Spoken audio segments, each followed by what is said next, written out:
नमस्कार दोस्तों, इस वीडियो सीरीज में हम लोग पढ़ रहे हैं विज्ञान के वैसे सभी महत्वपूर्ण प्रश्न जो रेलवे की विभिन्न ऑफलाइन तथा ऑनलाइन परीक्षाओं में पूछे गए हैं। अगर आप इस वीडियो में नए हैं तो कृपया इस चैनल को सब्सक्राइब कर लें तथा प्लेलिस्ट में जाकर विज्ञान के और भी कई प्रश्नों के वीडियो हैं उन्हें भी देखें। अगर वीडियो अच्छा लगे तो लाइक करें, अपने सुझाव कमेंट करें और चैनल को सब्सक्राइब जरूर से जरूर करें। आज का पहला प्रश्न है, पौधे में फ्लोएम का कार्य है। तो देखिए प्रश्नों में, यह ग्रुप डी के 2008 में ऑनलाइन परीक्षा में पूछा गया प्रश्न है। पौधे में फ्लोएम का कार्य है, तो फ्लोएम का क्या कार्य होता है? तो इसका सही आंसर हो जाएगा भोजन का संवहन करना। तो पौधे में फ्लोएम का कार्य होता है भोजन का संवहन करना, और जाइलम का कार्य होता है जल का संवहन करना। इसकी व्याख्या देखें। फ्लोएम को बास्ट भी कहते हैं। इनका प्रमुख कार्य पौधे के हरे भागों में निर्मित भोज्य पदार्थों को दूसरे भागों में स्थानांतरित करना है। अगला प्रश्न है, के पुंकेसर के भाग हैं। 4 ऑप्शन दिए गए हैं दोस्तों, चारों में कौन पुंकेसर के भाग हैं? तो इसका सही आंसर हो जाएगा परागकोश और पुतंतु। परागकोश और पुतंतु पुंकेसर के भाग होते हैं। इसकी व्याख्या देखें। एक पुष्प में पुंकेसर तथा स्त्री केसर मिलकर प्रजनन अंगों का निर्माण करते हैं। परागकोश तथा पुतंतु पुंकेसर के भाग हैं, जबकि वर्तिकाग्र, वर्तिका तथा अंडाशय स्त्री केसर के भाग हैं। अगला प्रश्न है, तने या जड़ का घेरा के कारण बढ़ता है। पौधों में तने या जड़ का घेरा किसके कारण से बढ़ता है? कुल मिलाकर कहें तो इस प्रश्न का मतलब है कि पौधे की मोटाई किस कारण से बढ़ता है। तो सही आंसर हो जाएगा पार्श्व विभाज्योतक, अर्थात सही ऑप्शन है ए। अगला प्रश्न है, इसकी व्याख्या देख लें पहले। तने या जड़ का घेरा पार्श्व अर्थात लेटरल विभाज्योतक के कारण बढ़ता है। संवहनी कैम्बियम तथा कॉर्क कैम्बियम पार्श्व विभाज्योतक के मुख्य उदाहरण हैं। यह भी प्रश्न पूछ सकता है दोस्तों कि संवहनी कैम्बियम तथा कॉर्क कैम्बियम किसके उदाहरण हैं? तो ये पार्श्व विभाज्योतक के उदाहरण हैं। अगला प्रश्न है, निम्नलिखित में से कौन सा पौधों की बाह्य त्वचा का कार्य नहीं है? अर्थात पौधे की बाहरी त्वचा का कार्य नहीं है कौन सा? तो प्रकाश संश्लेषण करना। प्रकाश संश्लेषण करना पौधे की बाहरी त्वचा का कार्य नहीं है। इसका सही आंसर हो जाएगा बी। इसकी व्याख्या भी दी गई है, आप व्याख्या भी पढ़ सकते हैं। अगला प्रश्न है, पादप उत्तक मुख्यतः 2 प्रकार के होते हैं। कौन कौन? तो पादप उत्तक मुख्यतः 2 प्रकार के होते हैं, एक विभाज्योतक उत्तक और एक अस्थायी उत्तक।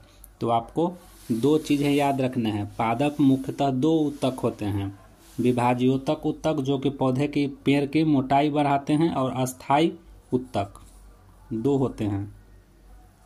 इसकी व्याख्या देखें। उत्तकों का वर्गीकरण प्रायः पौधे में उसकी स्थिति, कोशिकाओं के प्रकार, उत्पत्ति और विकास के आधार पर किया जाता है। विकास की प्रावस्थाओं के आधार पर पादप उत्तक मुख्यतः 2 प्रकार के होते हैं, विभाज्योतक उत्तक तथा अस्थायी उत्तक। अगला प्रश्न है, कौन सी जीवन प्रक्रिया रासायनिक ऊर्जा में बदलती है? तो श्वसन। श्वसन की जो प्रक्रिया है यह रासायनिक ऊर्जा में बदलती है। इसकी व्याख्या देखें। श्वसन क्रिया में ऑक्सीजन की उपस्थिति में ग्लूकोज अणु के विखंडन से कार्बन डाइऑक्साइड, जल तथा ऊर्जा निकलती है। अगला प्रश्न है, साधारण पदार्थों से स्वयं भोजन बनाने वाले जीवों को क्या कहा जाता है? तो साधारण पदार्थों से स्वयं भोजन बनाने वाले जीवों को स्वपोषी कहा जाता है। अगला प्रश्न है, प्रकाश संश्लेषण प्रकाश की उपस्थिति में होता है। किस रंग के कारण प्रकाश की रेंज प्रकाश संश्लेषण की दर को सबसे कम प्रभावित करती है? कौन से कलर प्रकाश का संश्लेषण के दर को कम प्रभावित करते, तो हरा। आपको बता दें लाल रंग में प्रकाश संश्लेषण की दर सबसे ज़्यादा होती है, उसके बाद नीला कलर में। इसकी व्याख्या देखें। प्रकाश संश्लेषण की क्रिया क्लोरोप्लास्ट नामक कोशिकांग में संपन्न होती है। प्रकाश तापक्रम, कार्बन डाइऑक्साइड तथा जल प्रकाश संश्लेषण की क्रिया को नियंत्रित करने वाले बाह्य कारक हैं। विभिन्न तरंग दैर्ध्यों के क्रम में अधिकतम प्रकाश संश्लेषण लाल प्रकाश में, उसके बाद नीला प्रकाश, उसके बाद पीला प्रकाश में पाया जाता है। प्रकाश संश्लेषण की दर हरा प्रकाश में कम होती है। अगला प्रश्न है, प्रकाश संश्लेषण की क्रिया में किस प्रकार का प्रकाश सबसे अधिक प्रभावशाली होता है? तो सबसे अधिक प्रभावशाली लाल रंग का प्रकाश होता है। अगला प्रश्न है, किस पादप हार्मोन की सांद्रता पौधे के शीर्ष पर सबसे अधिक होती है और जड़ों के नज़दीक पहुंचने पर घटती जाती है? अर्थात पौधे के सबसे ऊपरी भाग में इसकी सांद्रता अधिक होती है और जैसे जैसे नीचे की ओर आते हैं इसकी सांद्रता कम होते जाती है। यह कौन सा हार्मोन है? तो सही आंसर हो जाएगा ऑक्सिन हार्मोन।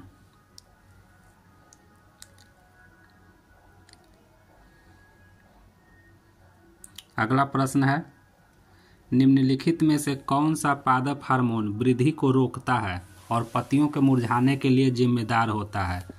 अर्थात पौधे में कौन से हार्मोन हैं जो पौधे के वृद्धि को रोक देते हैं तथा पत्ती के मुरझाने के लिए जिम्मेदार होते हैं? तो सही आंसर हो जाएगा B, abscisic acid. Abscisic acid यह एक ऐसा एसिड है जो पौधों को मुरझाने के लिए जिम्मेदार होता है।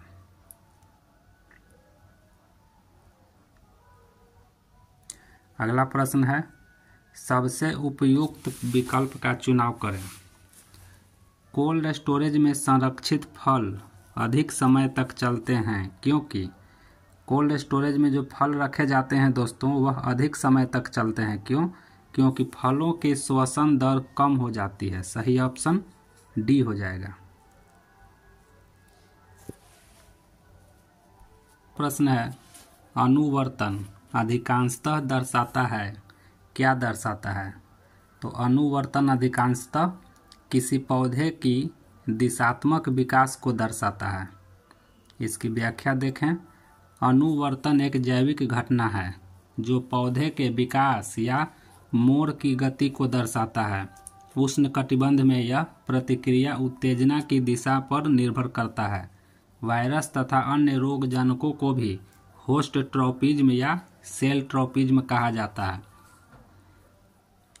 अगला प्रश्न है, निम्नलिखित में से कौन सा जीव जल में आणविक ऑक्सीजन मुक्त करता है?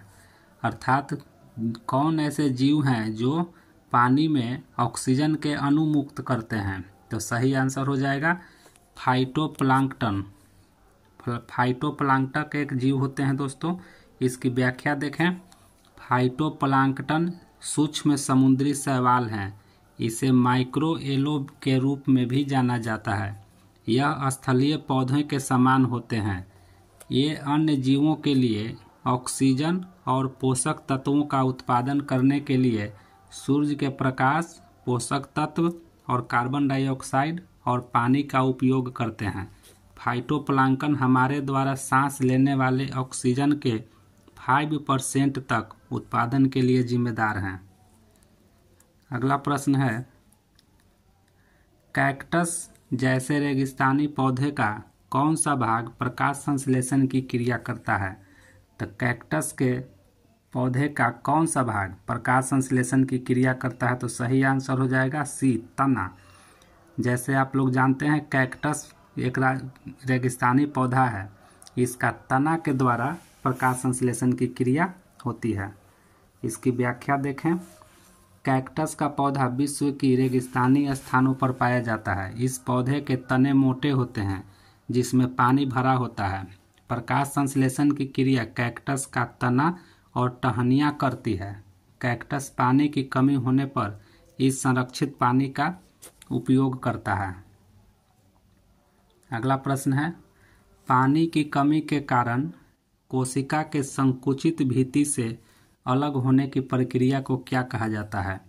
पानी की कमी होने के कारण कोशिका के संकुचित भित्ति से अलग होने की प्रक्रिया को प्लाज्मोलिसिस कहा जाता है। प्लाज्मोलिसिस कहा जाता है। इसकी व्याख्या देखें, जीव द्रव्य कुंचन तब होता है जब कोशिका से पानी बाहर गति कर जाए, अर्थात कोशिका से अंदर जो पानी होती है वह कोशिका झिल्ली से बाहर की ओर निकल जाए, अर्थात प्लाज्मोसिस हो जाए, तथा पादप कोशिका की कोशिका झिल्ली सिकुड़ कर कोशिका भित्ति से अलग हो जाती है इस प्रक्रिया में। तो ये था आज का अंतिम प्रश्न।